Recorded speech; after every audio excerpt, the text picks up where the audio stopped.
விஜயபாஸ்கர் தாவேகா deal என்ன? தமிழக சட்டப்பேரவை தேர்தலில் தாவேகா 108 இடங்கள்ல வெற்றி பெற்றிருக்கு.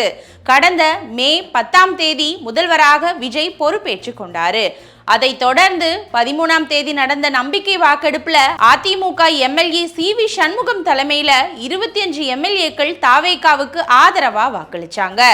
அதிமுக கொறடாவோட உத்தரவை மீறி தாவேகா அரசுக்கு ஆதரவளிச்ச சி.வி. சண்முகம் தரப்பு எம்எல்ஏக்களை கட்சி தாவல் தடை சட்டத்தின் கீழே தகுதி நீக்கம் செய்யணும் அப்படின்னு பழனிசாமி தரப்பு பேரவைத் தலைவர்கிட்ட கடிதம் கொடுத்தாங்க. இதை தொடர்ந்து சி.வி. சண்முகம் தரப்பு அதிமுக எம்எல்ஏக்கள் மரகதம் குமரவேல், ஜெயக்குமார், சத்யபாமா, இசக்கி சுப்பையா ஆகிய 4 பேர் தங்களோட எம்எல்ஏ பதவியை ராஜினாமா செஞ்சுட்டு தாவேகாவுல இணைஞ்சாங்க. அதே நேரத்துல சி.வி. சண்முகம், சி. விஜயபாஸ்கர் உள்ளிட்டோரோ மன்னிப்பு கடிதம் கொடுத்தாங்க. எம்எல்ஏ பதவியை ராஜினாமா செஞ்ச 4 பேர் மீது மட்டுமே நடவடிக்கை எடுக்கணும் அப்படின்னு பேரவைத் தலைவர்கிட்ட பழனிசாமி தரப்பு சார்பில் கடிதமும் கொடுக்கப்பட்டுச்சு. இந்த நிலையில தான் பேரவைத் தலைவரை தலைமைச் செயலகத்துல சந்திச்ச சி. விஜயபாஸ்கர் தன்னோட எம்எல்ஏ பதவியை ராஜினாமாவும் செஞ்சாரு. இந்த ராஜினாமாவை ஏற்றுக்கொண்டதா பேரவைத் தலைவரும் அறிவிச்சாரு. தனிப்பட்ட ஒருவரோட தவறான முடிவால நான் உயிராய் நேசித்த இயக்கம் வேதனைகளையும் சோதனைகளையும் எதிர்கொள்ளும் நிலை உருவாகி இருப்பது மிகுந்த வருத்தத்தை அளிக்கிறது.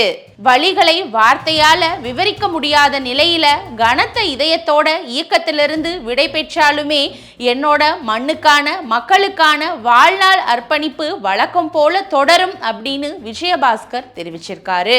அதிமுக முன்னாள் அமைச்சர் சி. விஜயபாஸ்கர் MPBS படிக்கும் போதே அதிமுகவில் மாணவர் அணியில இருந்தாரு.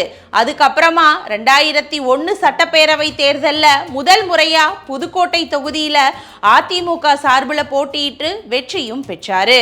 அதுக்கப்புறம் தொகுதி மறுசீரமைப்பு மூலம் விராலிமலை தொகுதி உருவானதை தொடர்ந்து அந்த தொகுதியில 2011 இருந்து 2026 வரை நடைபெற்ற 4 சட்டப்பேரவை தேர்தலிலுமே அதிமுக சார்பில் போட்டியிட்டு வெற்றியும் பெற்றாரு. அதிமுக ஆட்சியில 2 தடவை மக்கள் நல்வாழ்வுத்துறை அமைச்சராகவும் இருந்திருக்காரு. சி. விஜயபாஸ்கர் உள்ளிட்டோர் கட்சி பதவிகளில் இருந்து நீக்கப்பட்டு புதிய நிர்வாகிகள் நியமிக்கப்பட்ட போது சி. விஜயபாஸ்கருக்கு பதிலா வி. பழனிவேல் அதிமுக வடக்கு மாவட்ட செயலாளரா நியமிக்கப்பட்டாரு. இதையடுத்து விரக்தியில் இருந்த விஜயபாஸ்கர் விராலிமலை தொகுதி அளவிலும் மாவட்ட அளவிலும் தன்னோட ஆதரவாளர்களை திரட்டி அரசியல்ல அடுத்த கட்ட நிலைப்பாடு என்ன அப்படிங்கறத பற்றி ஆலோசனையும் செஞ்சாரு. அதுக்கப்புறம் தொகுதியில நன்றி தெரிவிப்பு கூட்டத்தின் போது கூட அதிமுகவோட சின்னம் தலைவர்களோட பெயர்களை பயன்படுத்துவதை தவிர்த்தே வந்தாரு. இருந்தாலும் கட்சி தலைமையை நேரடியா அவர் விமர்சிக்கல. ஆனா விஜயபாஸ்கரோட ஆதரவாளர்கள் 3 பேரை கட்சி பதவியிலிருந்து நீக்கி பழனிசாமி அண்மையில உத்தரவிட்டாரு. இதை தொடர்ந்து கட்சியோட தலைமையை மறைமுகமா சாடி வந்தது இங்க கவனிக்க வேண்டிய விஷயம்.